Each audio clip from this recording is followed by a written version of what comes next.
이보다 저는 새로운 단계의 헌정 질서와 민주주의, 새로운 수준의 민주주의 지평을 넓힌 과정이라고 생각합니다. 그래서 내란 청산 과제와 성격 관련해서 다음으로 말씀드리면, 그래서 내란 청산의 이번 의의는 12.3 내란 사태가 다들 충격적이었던 거는 국회에 군대 무기를 든 군대가 침탈하는 것까지를 우리가 두 눈으로 목격했다는 거예요. 우리 한 교수님께서 말씀하신 것처럼 민주화를 상당히 이루었다고 자부했는데 대통령과 몇몇 사령관의 한마디로 실제 계엄군이 국회, 그러니까 우리 역사에 있어서 어떠한 비상계엄이든 경비계엄 어떠한 계엄 상황에서도 국회는 보존하도록, 국회의 민의 전당인 국회의 의사 결정 능력은 제한하지 않도록 법제가 설계되었는데 그게 한순간에 무너졌죠. 그러니까 그걸 도모하다가 적발됐으면 상관없는데 실제 그렇게 들어가는 걸 우리가 봤다는 게 가장 큰 좀 충격적이었던 상황이었고요. 두 번째는 부정선거론을 가지고 선관위를 타겟으로 했다는 겁니다. 예, 부정선거론은 다들 아시겠지만 너무나 비이성적이고 확인되지 않은 건데 이걸 확인하겠다고 군인을 선관위까지 들여보냈습니다. 세 번째는 충격적이었던 게 뭐 드론기 침투나 아파치 헬기 북방 한계선까지 비행시키면서 북한을 자극하고 도발해서 어떻게 보면 외환 분쟁을 유도하는 행위까지 했다는 정황이 드러나지 않습니까? 이런 세 가지 측면이 충격적이었는데 그러했기 때문에 이렇게 충격적인 상황을 현실로 만들어지게끔 한 정치적, 사회적, 문화적, 제도적 원인과 배경이 무엇인가에 대해서 이번 기회에 모두 검토를 해야 돼서 그 대안을 고민해 봐야 된다는 차원에서 내란 청산의 의의가 있다고 생각하고요. 순서상으로는 내란 사태 진상을 확인해야겠죠. 그다음에 그 확인된 진상 사실관계에 있어서 책임 있는 사람들에 대해서 뭐 형사적 제재든 행정적 제재든 여러 가지 법적 제재를 가해야 될 거고, 그다음에 재발 방지책을 강구해야 되는 대안 수립까지 나가야 되는 게 내란 청산의 의의가 될 것 같습니다. 그래서 내란 청산은 그냥 저는 크게 두 카테고리로 좀 이행해야 되는 거 아니냐고 좀 생각을 해봤는데, 하나는 내란 사태 종식의 관점하고 내란 세력 척결의 관점, 이 두 가지 관점으로 고민해볼 필요가 있지 않나 생각이 들었습니다. 그래서 내란 사태 종식은 지금 전체적인 사건의 진행 경과 각 단위별, 그러니까 행정각부, 군경, 대통령실, 경호처 등 사실관계가 종합적으로 정리되어 있지 않습니다. 단순히 내란 우두머리야 중요 임무 종사자들에 대한 기소에 나타난 공소사실 정도의 사실만 확인되어 있기 때문에 그거는 되게 극히 일부분에 해당된다고 보여지고요. 그래서 내란의 기획, 뭐 준비, 확산, 실행 부분과 그다음에 의회에서 국회에서 해제 의결 이후에 2차 개헌 모의도 했었다는 정황이 있지 않습니까? 2차 개헌 모의 앞에 말씀드린 외환 유치 의혹 부분들에 대해서 사실관계가 뭐냐, 실체적 진실이 뭐냐 하는 것을 다양한 측면에서 확인해야 된다고 생각합니다. 그래서 이러한 과정은 반헌법적, 범치주의적 행위들 관련한 실체적 진실 파악과도 연관되어 있습니다. 그러니까 이 12.3 내란 사태가 계엄군을 국회나 선관위에 들여보냈다 이런 차원이 아니라 일련의 과정에서 저희가 지금 법치가 예상했던 걸 뛰어넘는 일들이 너무 많이 일어나지 않았습니까? 예를 들면 경호처의 법원 영장 집행 방해, 이거 조직적 방해거든요. 이거 누구도 상상할 수 없었던 건데 두 차례 겨우겨우 해서 집행을 했었고요. 그리고 이걸 주도한 경호처장이 구속영장이 세 차례인가요? 검찰에 의해서 반려됐습니다. 나중에 또 영장 신청에 대해서 또 법원 기각까지 했고요. 더욱 놀라웠던 건 법원의 윤석열에 대한 구속 취소 결정과 검찰의 즉시항고 포기죠. 이거는 법률가들 입장에서 상상을 실제 못했거든요. 누구도. 그래서 구속 취소 결정 나왔을 때도 너무 황당했는데 검찰이 증시항고를 포기할 줄은 거의 생각을 못했습니다. 그래서 포기하고 나서 시민분들이 광장에 더 많이 모이게 된 계기가 됐던 게 이게 시민분들 입장에서도 상식이 안 맞는 거거든요. 예, 경험치의 기준에서 훨씬 벗어난 일들이 검찰, 법원, 뭐 이런 경호처 이런 국가 조직에서 자행하고 했다는 점들이 심각하기 때문에 이러한 관련된 사실관계에 대한 실체적 진실 파악이 있어야 되고요. 뭐 안창호 국가인권위원장이 반인권적 행위도 되게 도드라져 보이는 행위였죠. 예. 실제 내란에 대해서 어떠한 결정도 하지 않았다가 내란 우두머리에 방어권을 보장해야 된다는 결정을 하는 인권위원회가 존재하는 게 세계적으로 가능한지 하는 그런 의문까지 들게 했습니다. 그리고 대통령 권한대행들의 마흔의 헌법재판관 미임명 행위부터 어제 있었던 한덕수 권한대행의 대통령령 헌법재판관 임명 행위까지 이건 다 헌법 위배 행위들이거든요. 헌법 위배 행위를 상당히 고위공직자, 공직에 책임 있는 사람들이 그대로 했다는 거예요. 그럼 이 행위뿐만 아니라 그 원인과 배경, 그 의사결정 과정, 그럼 책임이 누구한테 있는지 이런 것들에 대한 실체적 진실을 종합적으로 전체적으로 확인하는 작업이 필요하다. 이게 이제 내란 사태 종식의 좀 내용이 될 수 있을 것 같고요. 그럼 내란 세력 척결이라는 측면에서 보면 이렇게 확인되는 실체적 사실관계에 따라서 각 단계별로, 기관, 조직별로, 행위별로, 수준별로 책임 있는 사람들 다 확인하고 그 리스트업 해야 될 것입니다. 그래서 뭐 내란 관련해서는 내란 우두머리 중요 임무 종사자까지는 다 기소가 돼 있고 수사가 일정하게 됐지만 그 이외에 수사가 안 된 부분 그리고 각 국가기관 내부에서 있었던 의사결정 과정에서의 문제 이런 것들 다 확인해서 그 모든 사람을 형사 책임을 뭘 묻자는 취지가 아니라 다음에는 절대 이런 일이 일어나지 않도록 국가기관들이 뼛속까지 이렇게 만들어 놔야 되는 거죠. 이번 기회에. 그렇지 않으면 언제든지 재발될 수 있는 위험이 있다는 걸 요번에 확인했기 때문에요. 그래서 책임이 확인되는 사람들에 대해서는 그 무거움과 가벼움에 따라 형사적, 행정적, 기관 내부적, 정치적 책임의 제재 부과를 고민해야 될 거고요. 또 하나는 국민의힘 지금 의석수가 100석이 넘는 정당이 명확한 헌법재판소가 결국엔 8대 0으로 명확한 반헌법 행위라고 했던 이런 계엄 선포 일련의 행위들에 대해서 그걸 지지하고 엄호하고 오히려 그것에 동조하고 선동하는 행위를 해왔거든요. 그래서 그거에 대한 정치적 책임을 어떻게 물을 것이냐. 극우 개신교 문제, 서부부 특히 서부지법 폭동과 헌법재판소 구체적 개별 재판관들에 대한 명시적 공격, 인신공격까지 포함한 거죠. 이런 행위들에서 어떠한 정치적, 인적, 조직적 청산을 할 것인지 이런 고민이 필요하고 이게 내란 세력 척결의 내용이 돼야 되지 않을까 하는 의견입니다. 그리고 그럼 이런 내란 청산의 성격은 이 헌정질서 복원과 민주주의 수호를 위한 구체적이고 현실적인 실천 과정이다. 이 내란 청산이란 과정이 이게 내란 청산을 현실화시키는 과정이 이런 내란 종식, 내란 세력 척결이라는 내용으로 구체화되지 않으면 제대로 된 내란 청산이 이루어지지 않는다 이런 취지고요. 그렇기 때문에 그 이전의 민주주의와 그 이후의 민주주의는 상이하게 될 거다. 그리고 이 내란 청산의 과정 자체가 87년 헌법체제 극복과 사회대 개혁의 주요한 동력으로 작용할 수 있지 않을까 하는 의견입니다. 마지막으로 그럼 구체적 이행 방안은 어떤 게 있을까 했을 때 첫 번째로 저는 가칭이지만 그 초보적 논의 수준이지만 내란 청산 민주주의 수호 특별조사위원회 설치하고 운영하자. 그럼 법률을 만들어야 되는 거죠.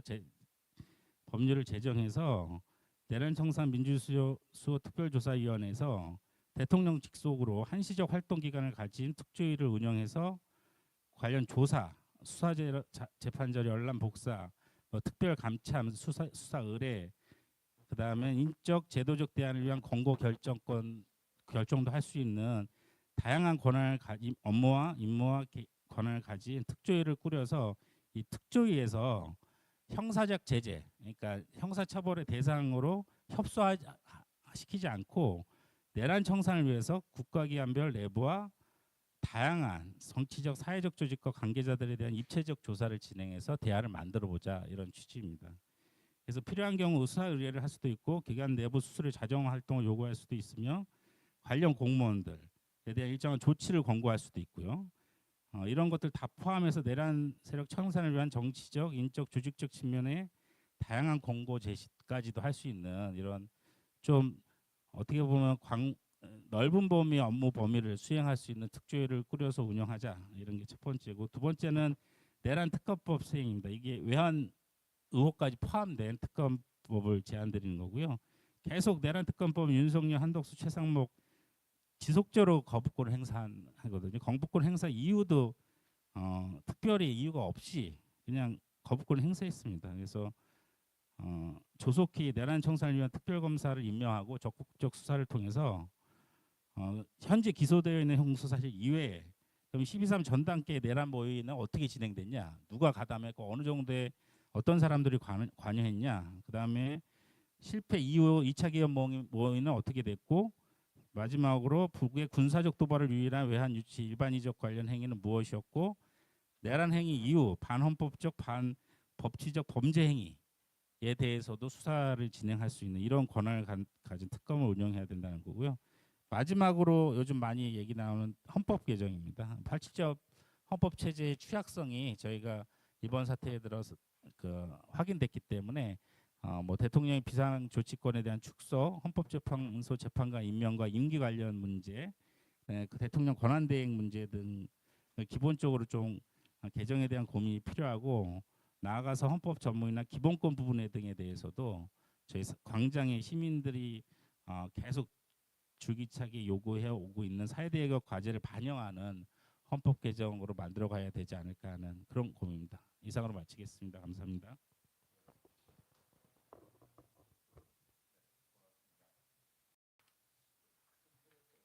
국가 정의의 관점에서 이 내란 사태를 어떻게 극복할 것인가, 그 방안을 중심으로 말씀해 주셨습니다. 사실 뭐 그런 이야기가 있죠.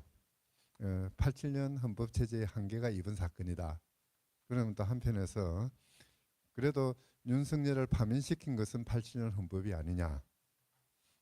저는 헌법을 전공하는 사람의 입장에서 그 말 듣고 안심했거든요. 내가 공부한 것이 그래도 좀 제 역할은 했구나. 근데 어제 한덕수가 설쳐되는 걸 보고 역시 87년 헌법은 잘못됐다 싶은 생각이 들기도 합니다.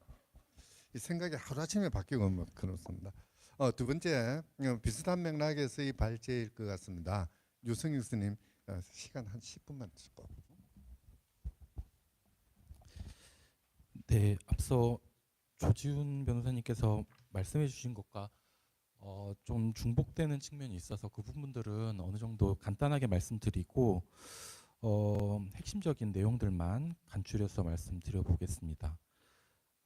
윤석열 파면 결정의 의미와 관련해서는 이제 헌법재판소가 확인한 게 있고 암시적으로 확인한 게 있다고 생각이 듭니다. 이제 명확하게 확인을 한 것은 비상계엄 이 12.3 비상계엄 문제는 위헌 위법하게 국가긴급권을 남용했다라고 하는 거고, 국회와 지방의회를 배제했고 국민의 기본권을 중대하게 침해한 사태였다. 이게 이제 명확하게 확인한 내용이고요.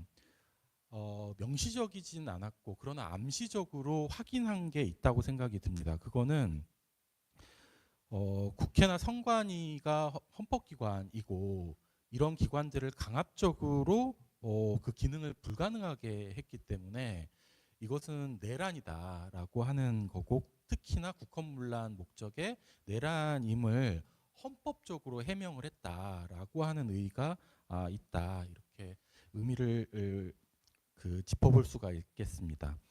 그런데 요거 관련해서 이제 일각에서는 이게 이제 일회적이거나 아니면 윤석열 개인의 아주 돌출적인 사건이다, 이렇게 축소하거나 왜곡하려고 하는 시도가 있는데, 그런 것들은 지양돼야 되겠다, 이렇게 말씀드려 볼 수가 있고요. 이게 과거의 국정농단이나 쿠데타, 군사 정권에 의한 쿠데타 등등과 구분되는 지점이 분명히 있는 것 같습니다. 그거는 이제 합법성의 외양을 띠고 있다라고 하는 거고, 이제 그것에 저항하는 시민들의 그 저항의 양태 또는 형태도 헌정 시스템을 중심으로 돌아갔다라고 하는 특징이 좀 있다, 이렇게 말씀드려볼 수가 있겠습니다. 그래서 결론적으로는 이것과 관련된 결론적으로는 이게 합법적으로 선출된 대통령이 헌법 파괴를 할 수 있다라고 하는 것, 특히나 군사 정권이 지나가고 민주화된 사회에서도 직선 대통령이 헌법 파괴나 내란으로 나아갈 수도 있겠구나라고 하는 교훈도 있고, 그것을 헌정 시스템이 다시 회복할 수도 있다라고 하는 가능성을 확인해주는 결정이었다, 이렇게 볼 수가 있겠습니다.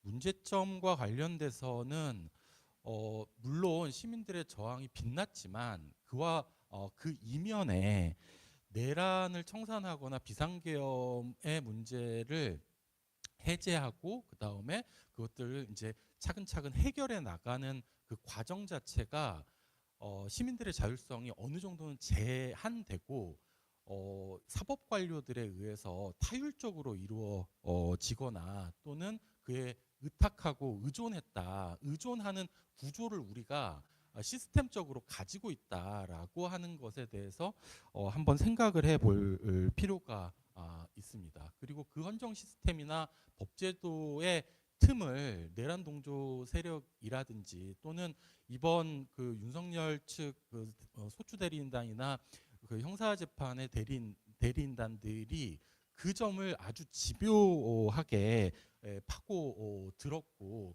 그것에 이제 부안해동하는 교회 극우 세력들이 있었다라고 하는 것도 문제점으로는 한번 생각해 볼 필요가 있겠습니다.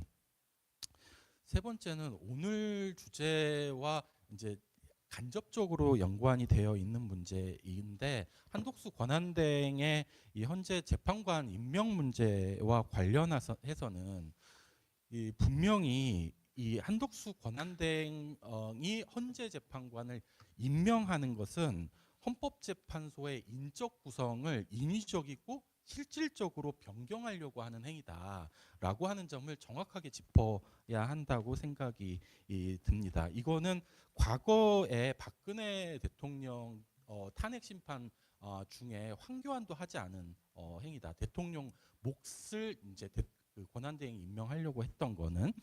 그리고 이미 윤석열 정부는 헌재 파면 결정에 의해서 이미 붕괴가 되었고 헌법적으로 부인이 됐다라고 하는 거고, 그렇다면 한동수 권한대행 체제는 여기서 가설적인 연장이라고 표현을 했는데 임시적인 연장일 뿐이라는 거죠. 그래서 한옥수 권한 대행 체제가 할 수 있는 것은 차기 정부 이행을 위한 명목적이고 임시적이고 과도적인 단계에서의 권한 행사에 머물러야 된다라고 하는 건데, 이게 그 한덕수가 지금 시도하려고 하는 헌법재판소 임명 행위는 실질적인 행위이고 명목을 넘어서 차기 대통령의 권한을 선제적으로 지금 권한 행사를 하려고 하는 것이기 때문에 명백하게 권한 대행의 월권이고, 헌법재판소가 윤석열 정부를 파면했고 이미 붕괴시킨 그 취지 그 자체를 몰각시키고 그것을 뒤집는 위헌적인 권한 행사다, 이렇게 말씀드려볼 수가 있겠고, 더 나아가자면은 그 이미 이 내려진 헌법재판소의 파면 결정에 대한 명시적인 도전이다, 이렇게 평가해 볼 수가 있겠습니다. 청산을 어떻게 할 것이냐 하는 문제와 관련해서 이미 앞서 조지훈 변호사님께서 말씀 주셨는데, 일단 원칙적으로는 내란 동조 세력, 물론 내란 우두머리에 대한 철저한 단죄 이거 필요하고요. 그래서 사면 없는 철저한 최고형 또는 법정이 내릴 수 있는 가장 엄격한 처벌이 이루어져야 된다. 그리고 그와 동조한 세력들도 엄밀히 다 수사 조사해가지고 처벌해야 된다는 것은 전제합니다. 만서도 주의해야 할 것이 있을 것 같습니다. 다시 말씀드리면은 그 박근혜 정부가 탄핵에 의해서 조기에 마감되었는데, 그리고 나서 국민적인 요구가 적폐청산이었고, 그때 당시에 그 적폐청산을 이제 검찰권을 활용해서 적폐청산을 한 지점, 그것이 가지고 왔던 장점도 있지만 그것이 펼쳐낸 과오도 분명히 있었다라고 하는 거죠. 그게 그때 검찰권을 활용한 적폐청산의 정치적인 결과가 윤석열 정부였고, 그것이 다시 실패했기 때문에 또다시 검찰권을 활용한 적폐청산은 지양되어야 하지 않겠냐 하는 것이고, 그래서 검찰권을 경유하는 내란청산보다는 검찰권을 최소화하거나 경유하지 않는 내란청산의 제도적인 경로를 창안해야 되고 만들어내야 된다라고 하는 것입니다.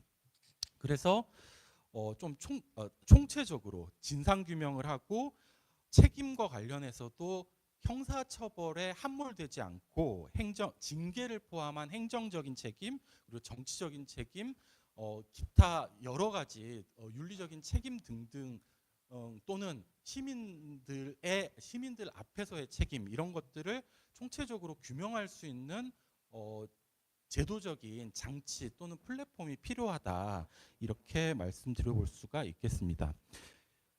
향후 과제와 관련해서는 앞서 말씀 주셨듯이 내란 특검법이 재추진되어야 하는데, 이미 여러 내란 특검법이 지금 발의되어 있는 상태인데, 지금의 여당, 이제 여당은 없어졌지만 과거 여당과 이제 타협하는 과정에서 특검법의 수사 대상이 대폭 축소됐습니다. 그래서 그러기 전에 특검 수사 대상이 있었는데, 그것들을 다시 참조해서 외환죄 등등을 일반 이적죄 등등을 포함한 수사 대상을 광범위하게 잡아서 다시 추진을 해야 되는 게 중요할 것 같고요.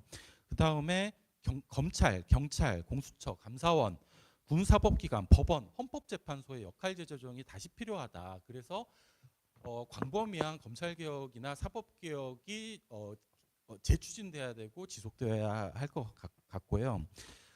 세 번째가 제일 중요한 측면이 있는데, 앞서 말씀드렸듯이 내란청산 특별조사위원회라고 말씀드렸는데, 제가 여기서 발제해 드리는 것은 반헌법행위 특별조사위원회 설치입니다. 그래서 이것과 관련해서는 과거 우리나라가 여러 재난이나 사회적 참사 또는 이제 과거 청산과 관련해서 여러 가지 법제들이 있습니다. 특히나 사참이나 진화의 모델 등도 있고 5.18을 과거 청산하는 법제도 있습니다. 그것들의 성공과 또는 오류들을 참조해서 특별 조사를 할 수 있는 제도적 장치를 마련할 필요가 있고, 그래서 자료집 11페이지 이하에 제가 좀 아주 가안이고 초안이지만 이제 이런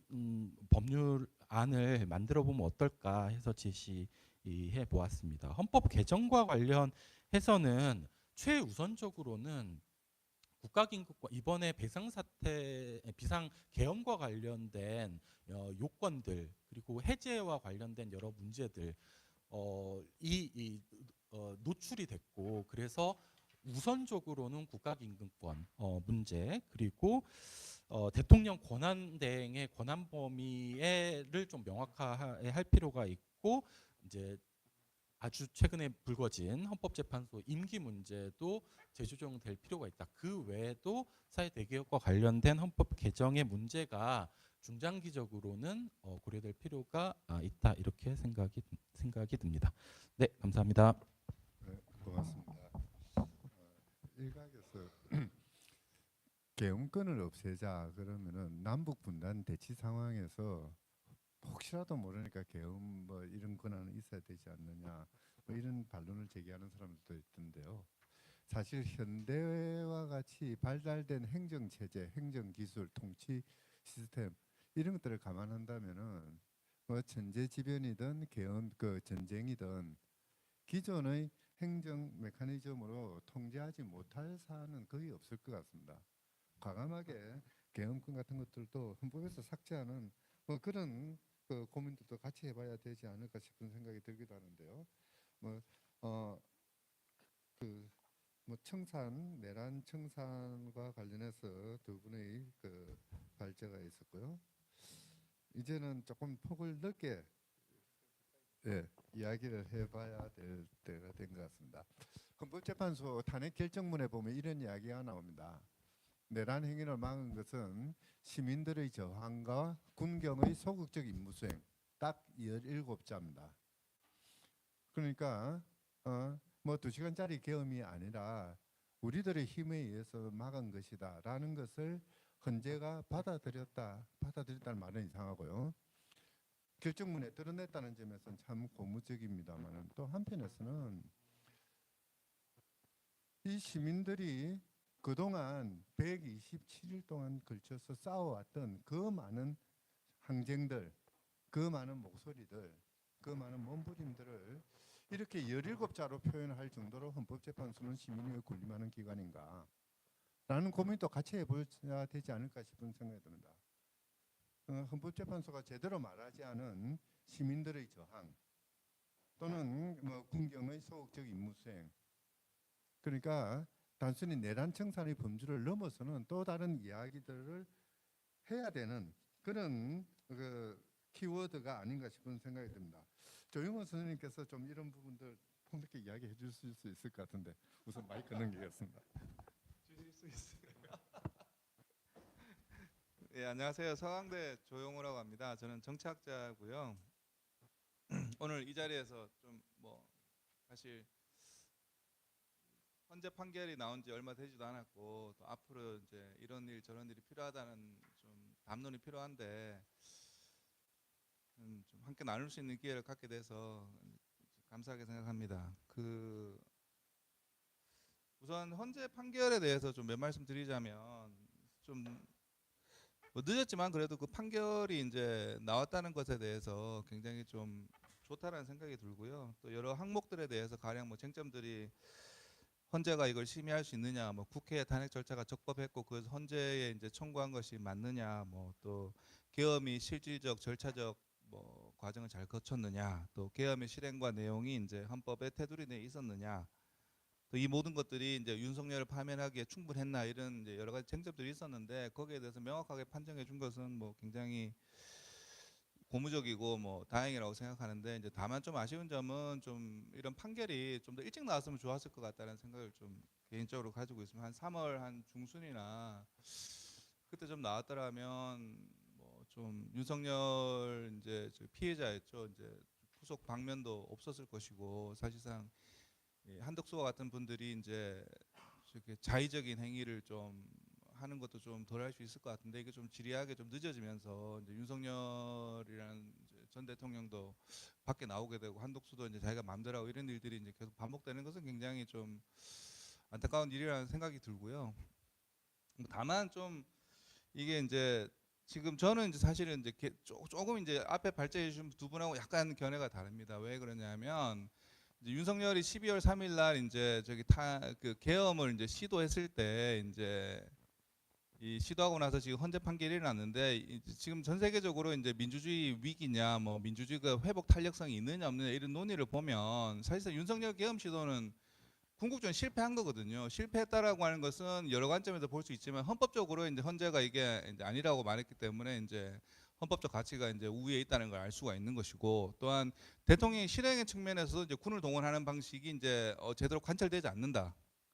더 나아가서 그걸 관철해서 시도하더라도 정치 사회에서 이걸 받아들이기 힘들더라. 더 나아가서 사회적으로 이것이 이제 지속 가능하느냐, 만에 하나 이게 성공하더라도 과연 이게 지속될 수 있을까라는 생각해 보면 한국과 같이 이제 이 어떤 뭐랄까 민주주의와 자유의 경험이 거의 40년이 지난 나라이고 이제 시민 사회가 이제 굉장히 넓은 나라거든요. 한국은 이 뭐 권위주의 국가들일수록 이제 정부가 이제 경제의 거의 40% 50%를 차지하고 있지만 한국은 정부가 이제 직접 고용하는 게 10%도 안 되기 때문에 사실상 민간 부분이 굉장히 큰 나라거든요. 그런 어떤 사회에서 이게 실행할 수 있을까 생각해 보면 사실상 거의 불가능한 시도를 이제 스스로 실행했기 때문에 이제 그날 이제 이 2시간 만에 처리하지 않더라도 제가 봤을 때는 좀 실패할 가능성이 굉장히 높았고, 다만 저희가 사실 이제 민주 시민사회가 너무너무 지난 몇 달간 고생했는데 이제 그 고통에 대해서 이제 좀 화나는 게 굉장히 많긴 하지만 저는 한편으로 좀 이런 문제를 좀 약간 이렇게 거리를 두고 다시 한번 봐야 될 때는 아닌가 좀 이런 생각을 가지고 있습니다. 이 윤석열이 처음에 이제 그날 12월 3일 날 선포했을 때만 해도 야 이게 진짜 이게 무슨 일이지, 이게 밤에 이제 이렇게 TV를 보면서 멍하고 한 대 맞은 느낌이었고, 근데 한 며칠 지나니까 오히려 뭐 잘 됐다라는 생각도 개인적으로 했습니다. 아, 스스로 이렇게 아웃되는구나. 그래서 지금 이제 2025년 지금 4월달 이 시점에서 윤석열이 이제 권좌에 있는 것보다는 없는 게 저는 낫다고 생각하거든요. 5년을 이제 임기를 다 채우는 것보다는 5년의 임기를 덜 채우는 게 오히려 낫죠, 사실은. 그리고 한덕수나 뭐 이제 뭐 이런 이제 인권위원장 이런 분들이 사회 말도 안 되는 행동을 하는 것도 궁극적으로는 합법적 권력을 가지고 있지 못하기 때문에 이쪽 이제 뭐 야당 입장에서는 그런 거고, 여당 입장에서는 합법적 권력을 가지고 있기 때문에 이제 저런 일이 가능한 거기 때문에 저는 한편으로는 대통령이 부재한 상황을 스스로 만들었다는 점에서 저는 이게 뭐 좀 괜찮다는 생각이 좀 전보다 낫다 상황이, 이런 생각이 들었고요. 그러면 이제 앞으로 이런 일을 어떻게 좀 뭐 사실 지난 몇 달간 너무나 고생했고 이게 말도 안 되는 행동이기 때문에 이거를 막 어떻게 하자 뭐 발본색원에서 뿌리까지 이제 뽑자라고 하는 뭐 그렇게 이제 하는 또 그렇게 하려고 하면 이제 우리 여기 유성익 선생님이 말씀하셨듯이 또 잘못되면 또 이상한 스타를 만들어 가지고 말도 안 되는 사람이 또 무슨 뭐 등장을 해가지고 또 이제 나라를 홀딱 말아먹을지 않을까 이런 우려감이 생기니까 또 우회적으로 하자 이런 고민도 들지만, 저는 개인적으로 내란 종식에 책임이 있는 일부 뭐 국방부 장관이나 윤 대통령과 일부 사람들 선에서 그냥 저는 끝내도 되지 않을까 생각이 들어요. 왜 그러냐면 내란이 이제 이 계엄이라고 하는 게 이 군 행정적으로 그리고 헌법적으로 정치적으로 사회적으로 어렵다라는 게 이미 사후적으로 증명이 됐기 때문에 이걸 다시 시도한다? 앞으로?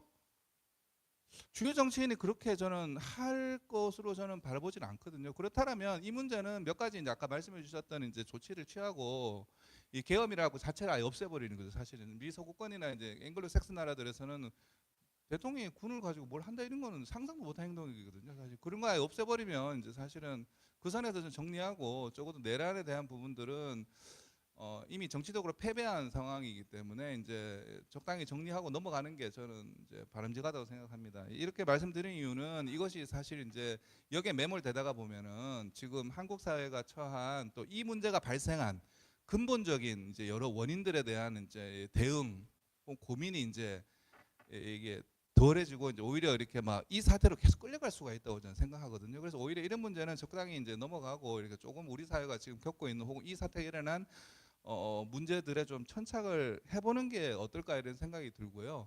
요 이야기는 제가 좀 이따 말씀드리겠고요. 그랬을 때 이제 헌법이 이제 뭐 개정이 필요하냐 이렇게 말해, 헌법 개정 핵심은 사실 정부 형태 이제를 교체하는 게 있단 말이에요. 이제 뭐 내각제로 바꾸느냐 아니면 이원 정부제로 바꾸냐 뭐 중임제로 하냐 이런 논의가 있는데, 사실상 저는 이 지금 12.3 계엄 사태가 이제 헌법의 문제는 아니라고 생각해요. 또 정부 형태 문제도 아니라고 생각합니다. 왜냐하면 이게 이제 헌법을 오히려 존중하지 않았기 때문에 이제 발생한 일이죠. 그런 측면에서는 다시 뭐 헌법을 개정하자, 뭐 이걸 받아라 말아라 뭐 이런 식의 논의들이 또 어느 방향으로 개선해야 될지, 또 이 헌법 개정이라고 하는 게 어떤 문제에 대응하는지에 대한 어떤 시민들 차원 혹은 국민적 차원의 논의도 없는 상태에서 이걸 하자라는 말은 굉장히 좀 받아들이기 힘들어요. 왜 그러냐면 1987년도에 적어도 대통령 직선제를 이제 당길 때만 해도 85년부터 이제 헌법 개정에 대한 논의가 사회적으로 많았습니다. 실제로는 그런 사회적인 어떤 국민통합운동이라든지 뭐 야당이나 이런 데 대해서 이제 뭐 헌법 개정에 대한 이제 논의가 있었기 때문에 87년에 이제 짧게 혹은 빨리 합의했던 것이고, 그것도 사실 몇 달이 걸렸죠, 사실은. 그런데 지금 갑자기 뭐 저기 몇 달 뒤에 뭐 하자라는 식의 또 대상도 없는 상태에서 하자라는 제안 자체가 굉장히 저는 약간 또 좀 동의하기 좀 힘들다는 생각이 들고요. 그래서 뭐 앞으로 좀 어떻게 했으면 좋겠냐라는 좀 뭐 질문을 하신다면 사실상 지금 한국 사회가 처한 정치적인 문제 혹은 경제적인 문제 또 대외관계의 문제 혹은 사회 교육적인 측면 부동산 저출산 이런 문제점들은 지금 하나의 어떤 거대한 패러다임의 문제라는 생각을 가지고 있습니다. 왜 그러냐면 이 지난 한 이제 한국이 60년대 이제 전후에 이제 뭔가 이렇게 이제 새로운 어떤 시작을 했고 그것이 87년, 90년대 이제 큰 변화를 겪었습니다. 국제 정치적 관점에서는 이제 그 냉전이 해체가 되고 사회주의권의 붕괴가 되고 또 경제적 측면에서는 이제 IMF가 일어나면서 그 전까지의 노동 투입과 어떤 뭐 이제 정실 자본주의 이런 것들 정경유착 이런 것들의 이제 한계에 봉착해서 이제 뭔가 새로운 변화가 필요했던 것이고 또 민주화는 삼김이 퇴장을 하고 이제 정권의 교체가 되면서 이제 2000년대 초반에 새로운 어떤 변화를 만들어 보자라고 했던 시도가 본물이 터지고 그때 오히려 사실은 헌법 개정 문제라든지 이제 정치 개혁 문제가 논의가 됐고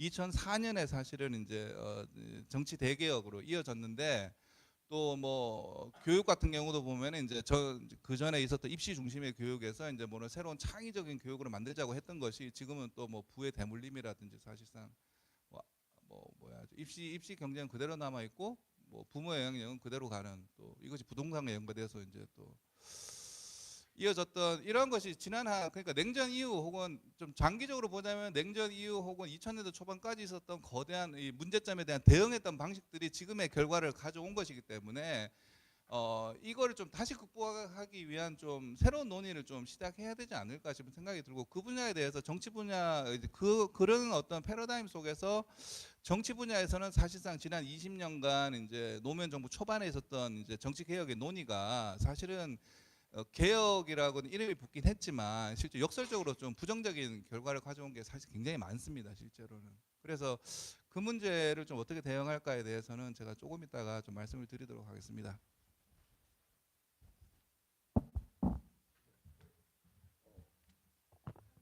네, 조금 이따 이야기한다 하고 다른 이야기를 하실 줄 알았더니 계속 할까요? 아니요. 고맙습니다. 조금 그 논점이 달라지다 보니까 저도 그 말씀하시는 데 판붙여가지고 사회라는 역할을 잊어버렸습니다. 예. 이어서 그 이지연 사무처장께서 그 간단히 한 10분. 다시 되돌아가려니 좀 그런데요. 예, 소개받은 이지연입니다. 파면 결정의 뭐 의의는 다 앞서서 말씀 주신 것과 비슷한 내용인데요. 이게 이제 12.3 내란이 민주적 기본 질서를 무너뜨리는 헌법 파괴행위였는데 사실 파면은 123일이 지난 뒤에 헌법재판소가 했지만 시민들은 12.3 계엄이 선포되던 그날 탱크 앞에 섰을 때 이미 계엄 선포에 저항권을 행사함으로써 실질적으로 윤석열을 파면하지 않았나 이렇게 생각을 합니다. 그럼에도 불구하고 윤석열 탄핵 재판에서 단 한 번도 자신의 위헌 위법한 행위를 인정하거나 사과하지 않았고 또 국민의힘 지도부와 대다수의 국민의힘 의원들은 탄핵소추안의 국회 처리부터 그 뒤에 여러 과정에서 침묵하거나 내지는 내란을 적극 옹호하거나 사실상 내란에 동조하는 모습들을 보여왔습니다. 그래서 지난 4개월간 뭐 국회 앞에서 광장에서 시민들이 이 뭐 내란 속의 윤석열의 체포 파면을 집요하게 요구하면서 이것을 파면 결정을 이끌어내고 헌정질서와 민주주의를 수호한 것은 너무나도 의미 있고 새길 일이긴 한데요. 그 과정에서 쓰진 않았지만 일부 극우 내란 세력의 난동, 헌재의 공격, 위협, 폭력 이런 혐오 차별 이런 모습들이 가시화되고 그것이 이제 주류 언론에서도 굉장히 주도적으로 보도되는 일은 굉장히 이제 불행한 일이다. 우리는 이제 그런 조건에 있는 것 같다라는 점에서 조영호 선생님 말씀하신 것처럼 계엄을 다시 시도하는 주류 정치 세력은 없을 것 같기는 합니다. 그럼에도 불구하고 전 세계적으로 극우 세력들이 좀 바로하고 있다라고 하는 점에서 봤을 때 우리도 그런 씨앗이 이제 좀 가시화되고 붉어졌다고 하는 점에서 저는 내란의 청산이라고 하는 것이 내란 청산이 마이크를 가까이 대고 하겠습니다. 내란 청산이라고 하는 점에 일정하게는 좀 우리가 집중해야 되는 측면도 있다라는 생각이 듭니다. 헌재가 뭐 완장일치 파면 결정을 통해서 윤석열 측의 주장을 조목조목 깨고 또 비상계엄에 이미 위법했다라는 점을 분명히 해 주었지만 파면과 주요 종사자들에 대한 그 처벌만으로는 반헌법 행위의 가담자에 대한 단죄가 충분치는 않다 이런 생각이 든다는 것이고요. 따라서 내란의 재발 방지를 위해서 재발이 될 가능성이 크지 않다 하더라도 내란의 모의, 가담, 동조한 행위를 비롯해서 이후에 부적절한 권한을 행사했거나 전쟁을 유발하는 의혹 등 유발했던 의혹 등이 지금 불거져 있는 상황에서 각종 헌법 파괴 행위들에 대해서 철저하게 규명하고 책임을 묻는 처벌은 혹은 단죄는 있어야 되겠다. 이런 생각입니다. 근데 이제 그 광장에 나왔던 많은 시민들이 지난 123일 진짜 한파에도 뭐 눈비에도 광장을 지키고 민주주의 수호, 그러니까 민주주의 체제가 무너지지 않도록 하는데 우리가 한 걸음도 물러설 수 없다라고 하는 모습을 보였던 것은 윤석열의 계엄령, 뭐 위헌 위법한 계엄령의 선포를 에 대한 평가 내지는 파면 여기에만 그치었던 건 아닌 것 같아요. 앞서 말씀 주셨던 것처럼 12.3 내란이 일어나기 바로 전의 상황으로 되돌아가는 게 아니라 이제는 부족하다면 부족했던 민주주의를 더 보완하고 앞으로 한 걸음 더 나아가는 사회 대개혁까지 해야 된다라고 하는 목소리가 정말 123일 광장에서 흘러넘쳤던 게 사실입니다. 그래서 제가 여기 소개를 하나 드리겠지만 이제 앞으로 공개도 될 텐데요. 이게 비상행동에서 만든 사회대개혁 특위에서 만든 과제 자료집입니다. 여기 물론 이제 함께했던 단체들이 모은 자료이긴 한데 11개 분야 뭐 118개 개혁 과제, 세부 과제로는 400개가 넘는 우리 사회를 좀 바꿀 수 있는 과제들이 각 분야별로 담겨 있어요. 그래서 이런 논의들을 이어가는 것이 이 파면의 의의를 살리고 이 사회를 바꾸는데 의미 있는 일이 아닌가 싶고요. 나머지 내용들은 너무 이제 앞서서 선생님들 말씀 주신 거랑 크게 의견이 다르지 않은데 한 가지 그것만 좀 말씀을 드리면 지금 이제 내란을 일으켰던 수괴 그리고 동조자 이런 분들 이런 사람들에 대한 처벌이라고 하는 것은 굉장히 이제 분명하게 이루어질 수 있는데 근거 없는 음모론을 전파하거나 차별 혐오 폭력을 선동했던 또 다른 세력들이 있습니다. 정치 세력 말고도 있습니다.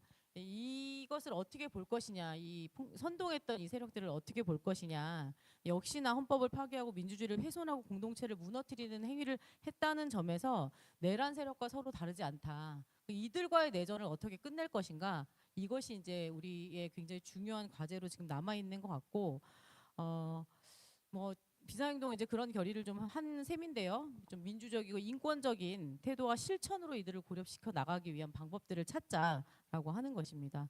그래서 극우 세력이 세계적으로 바로하는 지금 이 민주주의 위기 시대라고도 많이들 언급을 하시는데 지금까지 우리 역사에서 보지 못했던 민주주의를 만들어가는 과정을 잘 만들어 가야 된다라고 하는 점 좀 말씀드리고 싶고 제가 뭐 자료에는 내란 재발 방지를 위한 개혁 과제, 비상행동 과제들을 좀 언급해 놨는데 이건 참고하시면 될 것 같고 마지막으로 헌법과 관련해서만 저도 제 의견을 말씀드리면 이건 참여연대도 뭐 이런 방향으로 논의를 하고 있습니다만은 저는 이제 헌법 개정이 우리 사회를 근본적으로 바꿀 유일한 방법이다라고는 물론 생각하지 않습니다. 근데 이제 정말 중요하다고 생각되는 거는 이번에 이 광장에서 보았던 모습들이 이 뭐 빛의 혁명이라고도 이야기하고 그러는데 좀 내란이 끝난 뒤에 내란을 종식하는 과정은 우리 사회를 바꾸는 과정이어야 된다라고 하는 점에서 개헌을 하는 과정도 사회개혁을 위한 논의의 과정으로 저는 생각해야 되지 않나 이런 생각이 좀 들고요. 그래서 이제 이번에 뭐 오늘 국회의장이 다른 말씀을 하시긴 하셨지만 굉장히 급하게 개헌을 추진한다고 하는 것은 좀 동의하기가 어렵고 시민들이 참여하고 논의하고 이것이 우리 사회의 체제가 된다라고 하는 점에서 그런 점에서 좀 공론하고 숙고하는 시간이 굉장히 필요하다 이런 말씀을 좀 드리고 싶고 개헌의 뭐 방향과 내용에 대해서는 논의가 시작되면 굉장히 다양하게 얘기될 테지만 그만큼 중요한 것이 그 과정과 절차, 그 과정에서 시민들이 참여할 수 있는 주권자가 참여해서 공론의 과정을 거칠 수 있는 방식의 설계가 개헌 논의에서는 가장 핵심이 아닐까. 그래서 우리 사회의 미래를 주권자들이 함께 그려가는, 그러니까 87년처럼 뭐 87년 개헌이 사실 직선제라고 하는 굉장히 명확하고도 뭐 누구도 부인하기 어려운 그 시대적 조건을 담은 개헌이었다면, 이번의 개헌은 내란을 방지하는 뭐 정치구조 개혁을 포함해서 변화하는 시대에 조응할 수 있는 사회 개혁의 내용까지를 담은 정말 제대로 된 민주공화국, 사회 변화, 뭐 기후 위기라든가 예컨대 디지털 전환이라든가 하는 우리가 지금 직면하고 있는, 앞으로 직면하게 될 그런 위기에 좀 조응하는 그런 개혁의 방향들을 논의하는 과정으로서 좀 개헌 논의 과정이 됐으면 좋겠고, 대선 이제 오늘도 줄줄이 지금 대선 후보 출마를 위해서 출마 선언들이 이제 나오고 있는데요. 선거 과정에서 대선 후보들이 저는 내년 한 6월 정도에 지방선거 지방선거가 있는 시기에 좀 개헌을 약속하고 구체적인 과정과 절차를 좀 제시하는 그런 공약 정도를 내놓고, 그때 이제 완결적인 개헌이 되지 않을 수도 있다고 생각합니다. 단계적인 개헌을 할 수도 있고 그건 우리의 선택의 문제라고 생각하는데, 이 논의를 좀 촉발하면서 좀 희망을 이제는 좀 얘기할 수 있는 그 과정으로서 이 개헌 논의의 과정, 사회 대개혁의 과정을 좀 가져가면 좋겠다. 그래서 그런 말씀으로 저는 토론 마치겠습니다. 네. 네, 그런 말이 있었죠. 21세기 혁명은 헌법 개정으로 시작된다. 뭐 그런 이야기도 있었거든요. 사실 뭐 여기서 뭐 헌법을 이야기하는 것은 그냥 130개 조문 그 자체만을 의미하는 건 아닐 겁니다. 거기에는 뭐 정당법, 선거법 같은 정치관계법도 포괄되는 개념일 것이고요. 또 다른 측면에서는 그러니까 우리의 살아가는 그 일상을 구성하는 그 많은 가치와 이념들, 이런 것들을 담아내는 뭐 그런 우리 삶 그 자체의 개선 개혁을 위한 그 방향성을 제시한다는 의미도 들어가 있을 것 같습니다. 그게 두 가지 이야기가 나왔습니다. 그러니까 그 12월 3일부터 시작되었던 이 내란 상태를 어떻게 종식 지을 것인가의 이야기, 그것과 더불어서 뭐 2년 더 이 체제보다는 빨리 끝낸 게 좋지 않느냐라고 말씀하신 우리 조영호 교수님, 그 2년의 고통이 127일 동안 압축되어서 나타났는지도 모르겠습니다. 어쨌든 그 이런 내란 행위를 그 내란 사태를 만들었던 원인들에 대한 성찰, 또 그것을 극복하기 위해서 보다 거시적인 총체적인 그런 변화의 지향들이 있어야 되지 않겠느냐, 이 이야기들이 나왔었는데요. 사실 내란 그 자체의 극복이라는 것은 뭐 거의 그렇게 크게 고민할 정도로 복잡하지는 않을 것 같습니다. 루틴이 있으니까요. 진상을 찾아내고 그에 따라서 책임 소재를 밝히고 그 뭐 책임에 따르는 처벌 제재 뭐 그것을 하고 재발 방지 체제를 마련하는 거, 점에서 과거사 청산의 기본 문법이 그대로 적용되는 뭐 그런 틀이긴 하겠습니다만은, 그런 과정에서 우리는 지난 그 코로나 팬데믹 때 유엔 사무총장이 한 이야기가 있죠. 우리는 이 사태를 극복하고 난 뒤에 분명히 전보다는 무언가는 나아져야 됐을 것이다. 뭔가 나아지는 것이 있어야 될 것이다.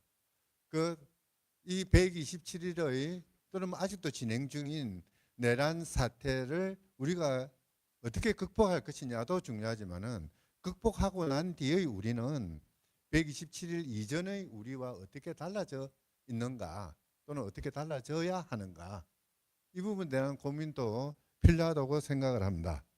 그래서 우선은 우리 조영호 선생님 좀 말씀 못 하신 거 조금 더 해주시죠. 네. 간단해요.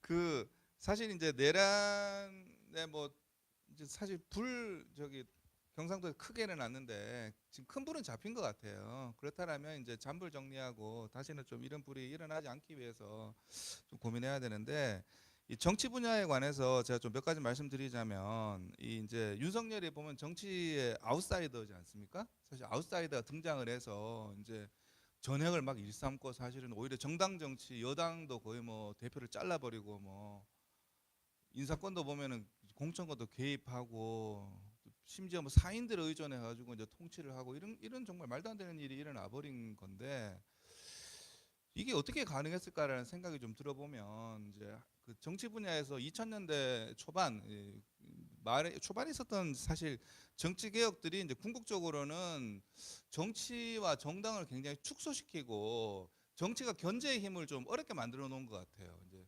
한국에서 보면은 이제 선거라든지 이제 시민운동을 통해서 아래로부터의 어떤 지도자에 대한 견제력은 굉장히 역량이 높다라고 알려져 있는데 일상적이고 이제 수평적으로 이렇게 이제 견제하는 게 굉장히 낫다라고 알려져 있는데 수평적으로 이제 대통령이나 어떤 이 위정자의 어떤 전횡을 박근혜도 마찬가지죠 사실상 그걸 견제하려면 정당이 좀 맷집이 있고 정당이 좀 튼튼해야 되는데 2004년도에 있었던 이제 정치 대개혁은 전반적으로 정당의 힘을 약화시키고 정치 활동을 거의 이제 줄이자라고 하는 게 강했어요. 그 왜 그러냐면 그때 이제 IMF 지나면서 이제 뭐 우리나라 고통 분담을 하자, 뭐 정치를 줄이자, 돈 먹는 하마다 그때 뭐 한나라당이 차떼기 정당이라 가지고 놀라운 방식으로 부정부패 자금을 이제 뭐 딜리버리하고 이랬던 상황이 있다 보니까 이게 이제 뭐 이제 그 뭐 고통 분담하자면서 국회의원 수도 줄이자 막 이렇게 된 거죠 사실은. 그게 이제 보면은 이게 정치를 하기를 어렵게 만들어 놓은 구조예요. 보면 지금 현직 정치인들은 남아 있지만 지구당도 사실은 없는 것이고 중앙당도 힘이 약해지고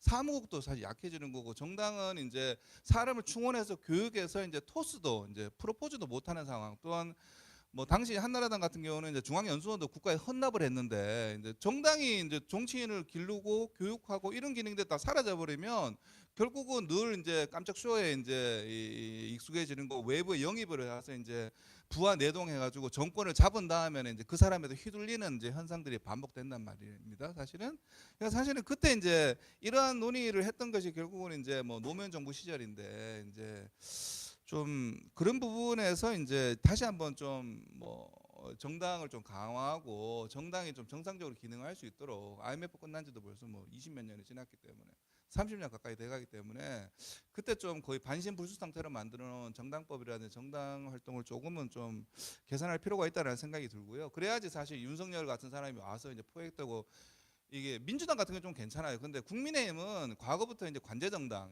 친정부 정당이기 때문에 누구라도 권력을 만들어 줄 수 있는 사람이 있으면 그냥 떼거지로 몰려가는 스타일이거든요. 내부 비판이 이루어지기 참 힘든 정당입니다. 근데 이게 이제 어떤 이 위기에 몰리게 되면 이제 누구라도 구원해줄 어떤 투수가 등장하면 그 사람 중심으로 확 몰리게 되는데 좀 이런 부분들을 좀 약간은 이렇게 뭐랄까 상대이긴 하지만 민주당 입장에서는 그래도 좀 한 번은 좀 그런 현상이 안 일어나기 위해서는 어떻게 해야 될까를 좀 고민해봐야 될 것 같고 두 번째는 사실 선거제도 개혁이 사실 필요한데 지금 궁극적으로 뭐 윤석열 같은 사람도 보면 정당 내부에 이제 공천을 이제 민주적인 선거를 통해서 된 거잖아요.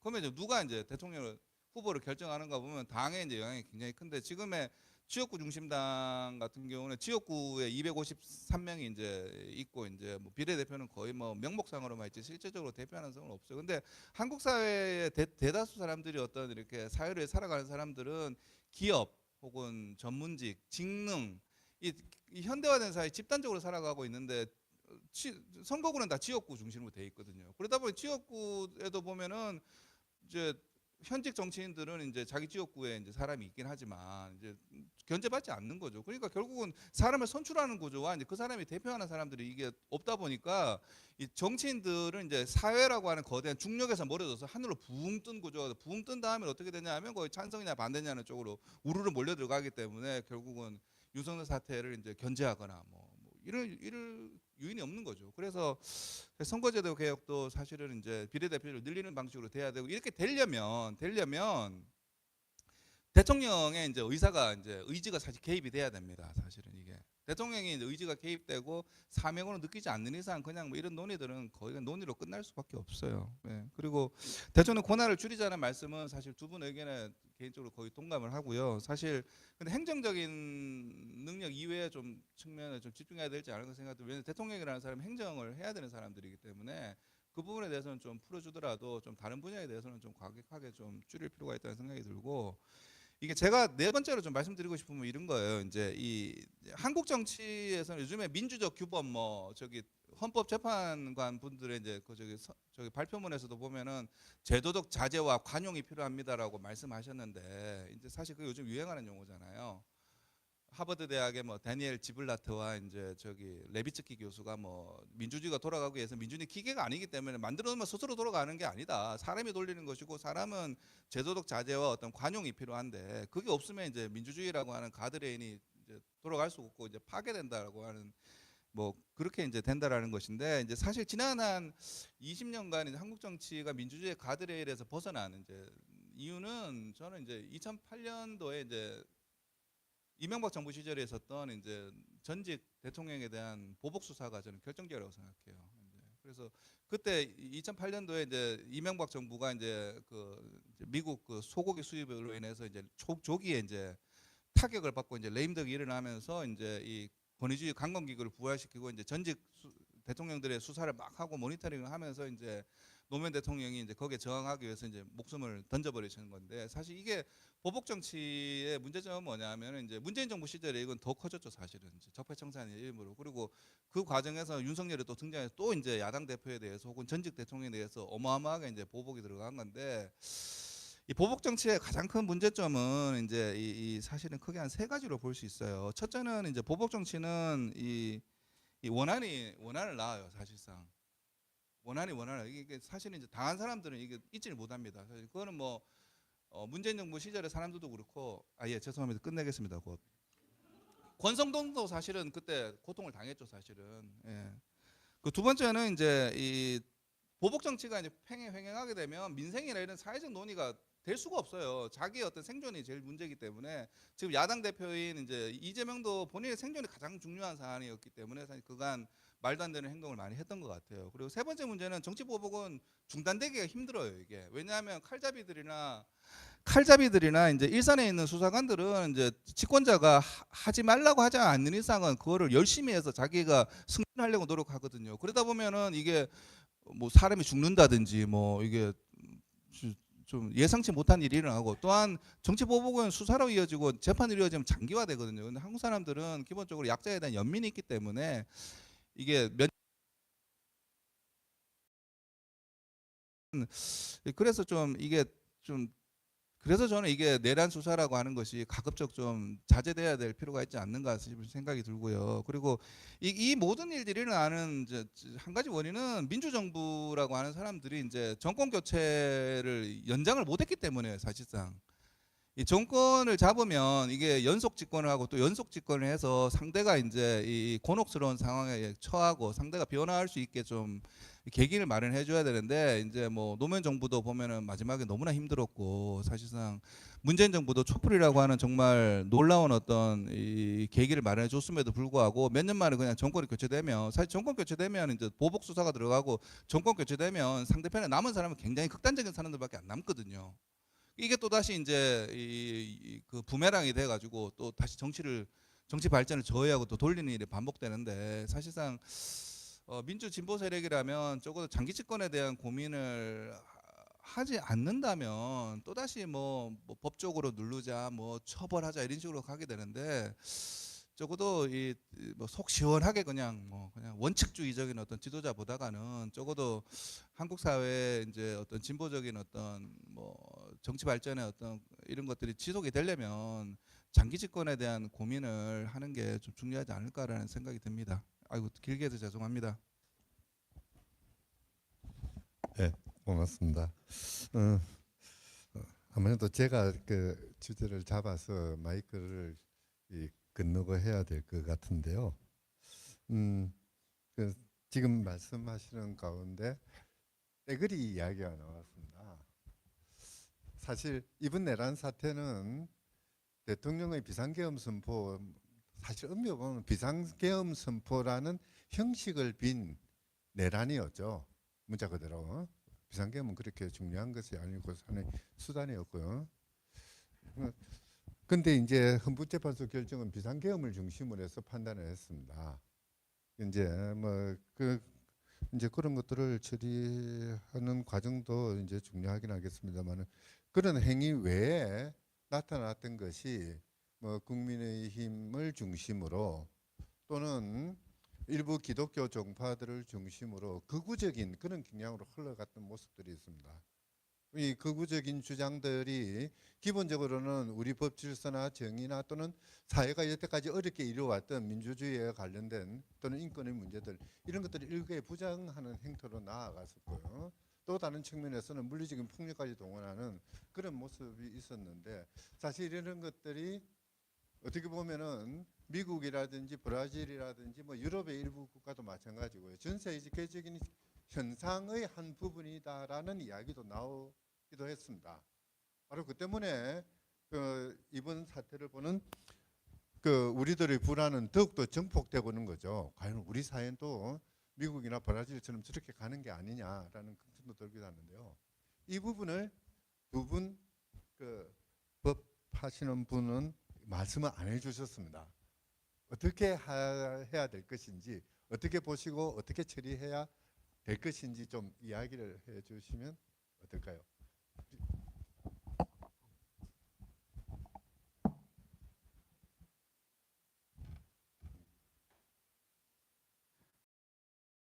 예,